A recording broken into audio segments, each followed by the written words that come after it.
టమాటా చారు simple and ఈజీగా చేసుకోవచ్చండి. వంట రాని వాళ్ళు కూడా ఎంతో ఈజీగా చేసుకోవచ్చండి ఈ టమాటా చారు. ఒక గిన్నెలో టమాటాలు, పచ్చిమిర్చి అండ్ కొంచెం చింతపండు వేసుకోవాలి. అందులో వాటర్ పోసుకొని మరగబెట్టుకోవాలండి. అవి మెత్తగా ఉడికిన తర్వాత మిక్సీ జార్లో మిక్సీ చేసుకోవాలి. ఇప్పుడు పోసు వేసుకోవాలండి. పోపులకి కొంచెం జీలకర్ర, ఆవాలు, పచ్చిమిర్చి, ఒక ఉల్లిపాయ వేసుకొని కొంచెం మరిగేదాకా ఉంచుకొని కొంచెం అల్లం వెల్లుల్లి పేస్ట్, కొంచెం పసుపు వేసుకొని కలుపుకోవాలండి.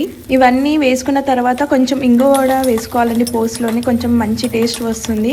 ఆ తర్వాత మనం మిక్సీ పట్టుకున్న టమాటా గుజ్జుని వేసుకోవాలి. వెంబడే వాటర్ పోయకుండా కొంచెం ఒక 2-3 మినిట్స్ వేడయ్యాక అప్పుడు వాటర్ పోసుకోవాలండి మనకు కావాల్సినంత. టమాటా చారులో ఇదే ట్రిక్ అండి. వాటర్ అనేది మనకు కావాల్సినంత తర్వాత పోసుకోవాలి. తర్వాత కొంచెం తగినంత కారం వేసుకోవాలి. కొంచెం సాంబార్ మసాలా వేసుకోవాలండి. ఇది నేను ఇంట్లోనే ప్రిపేర్ చేసుకున్నాను. నెక్స్ట్ టైం ప్రిపేర్ చేసినప్పుడు చూపిస్తాను. ఆ తర్వాత కొంచెం సేపు మరగనించాలి. ఇంతే అండి. లాస్ట్లో కొంచెం కొత్తిమీర వేసుకొని కలుపుకొని దింపేసుకుంటే రెడీ టమాటా చారు.